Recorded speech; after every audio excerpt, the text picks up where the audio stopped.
Hello from Base Camp at the Big House, and welcome to Wisdom Trek. This is Guthrie Chamberlain, your guide to wisdom. This is day 3 of our trek, and we will continue to investigate the tools needed for successful wisdom trek. As I mentioned in prior episodes, I'll strive to be transparent and authentic in all of our podcasts. I welcome you into our camp and trek, and thank you for joining us today. Now, I may not always present a perfect podcast, but I will provide you with valuable content in an excellent manner. Today we are recording our podcast from our studios at the Big House in Marietta, Ohio. It's been a beautiful but slightly warm week for mid-spring in Ohio, and it sure makes me want to be outside on a trek for myself. Growing up on an apple orchard in a small farm, even after working indoors most of my adult life, I still yearn to be outside, working in the dirt and enjoying nature. If you'd like to learn a little bit more about me, check out wisdom-trek.com about Wisdom Trek. We are continuing to consider what tools or equipment we need in order to have and ensure an enjoyable wisdom trek. Yesterday, on day 2, we looked at the core, the fundamental tool, which is love, which encapsulates all the remaining 8 tools that we will consider. I do want to mention that while the podcast that you listen to each day will be very similar in nature to the journal entries, you may want to review the journal entries as they also include pictures, tweetable sayings, and free downloadable PDF documents or tools that will be helpful along our journey. You can access those tools from the free resources page at wisdom-trek.com. On day 2, I challenged you to visualize your life as a wheel, with love being the hub of that wheel, and the remaining tools or attributes as the spokes stemming from a perfectly round hub.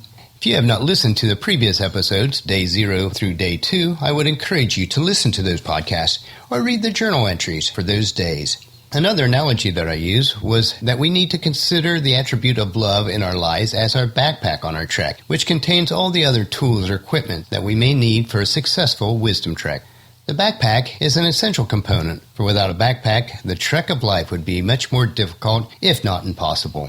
The remaining spokes on our wheel, or tools in our backpack, are joy, peace, patience, kindness, goodness, faithfulness, gentleness, and self-control.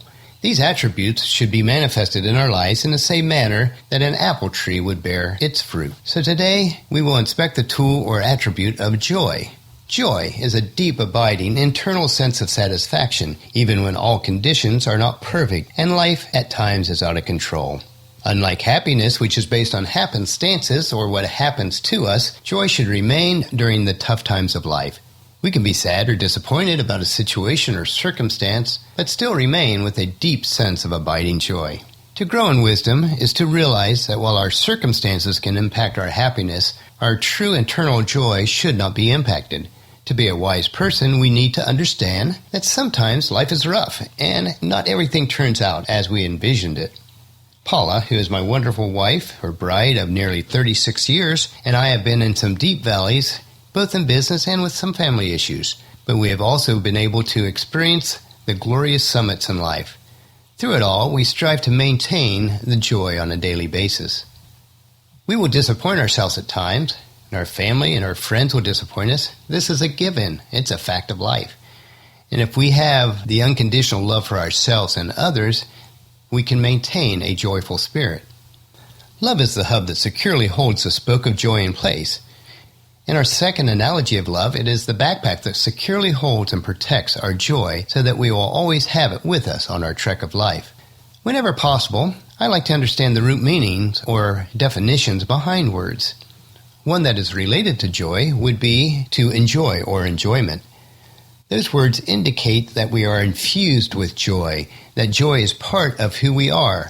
Joy should be grafted into us, and external issues cannot tear the joy from the fabric of our lives. It reminds me of growing up on our orchard when we would graft apple trees. The grafted limb would become part of the tree stalk and start bearing fruit that was actually better than the original tree stalk. Once the graft takes hold, it cannot be torn off. And joy should bear fruit in our lives. It is the result of having God's Spirit residing in us. It has been grafted into our basic nature and should make us better than we would have been on our own. Joy gives us the strength to carry on, even when we may not feel like it. As I consider the wisdom that I gain in my faith walk, an example comes to me from the Old Testament and the prophet of Nehemiah. He was the governor of the city of Jerusalem when the walls were being rebuilt after exile. we see him encouraging those under his charge to go out and celebrate by serving those who had nothing prepared. And we can find this in chapter 8, verse 10. We read, "Go and celebrate with feast of rich food and sweet drinks, and share gifts of food with people who have nothing prepared. This is a sacred day before the Lord. Don't be dejected or sad, for the joy of the Lord is your strength." If we have joy as an essential attribute in our lives, we should have the strength to carry on. There's another word that is tied to joy, and that is called rejoice. This is an action word that indicates joy is a choice. Each day we need to take this action. We need to choose to be joyful or full of joy, regardless of the circumstances that we may be experiencing on that particular day. As we continue our analogy of preparing for our daily trek, each day we will need to make a conscious decision that we pick up and put on our backpack, which is love. And we need to choose to put the tool of joy in our backpack at the beginning of each new day. We need to choose to always be full of joy in the Lord. I will say it again, rejoice, which is Philippians 4:4. Or as the psalmist put it in Psalms 118:24, "This is the day that the Lord has made. We will rejoice and be glad in it." Going back to our wheel analogy, today and each day, let us make sure that the spoke of joy is securely fastened into the hub of love. Let us consciously place the tool of joy into our backpack of love. Will it be easy? No, not at all. Life gets in the way, and sometimes life is just plain messy. But I would still rather rejoice through the rough times by placing the stones of joy on our path rather than to get mired in the muck of self-pity and sorrow. Well, that finishes our podcast for today. Tomorrow we will inspect the tool or attribute of peace and how it impacts our lives. Please check into the camp tomorrow for another day of Wisdom Trek, Creating a Legacy. I encourage you to leave a discussion topic, comment, suggestion, or question in the comment form on wisdom-trek.com/day2, or email me at Guthrie, Guthrie, @venturecg.com. If you have not done so already, I encourage you to subscribe to Wisdom Trek. You can do this through iTunes, Stitcher, or Android, and these subscribe buttons are located on wisdom-trek.com on each day's episode. And I'd encourage you, if you would, to leave us a rating on each episode and spread the word to everyone you know to join us on our Wisdom Trek. I thank you for that. As we trek together, let us always live abundantly or fully, love unconditionally, listen intentionally, learn continuously, lend generously, lead with integrity, and leave a living legacy each day.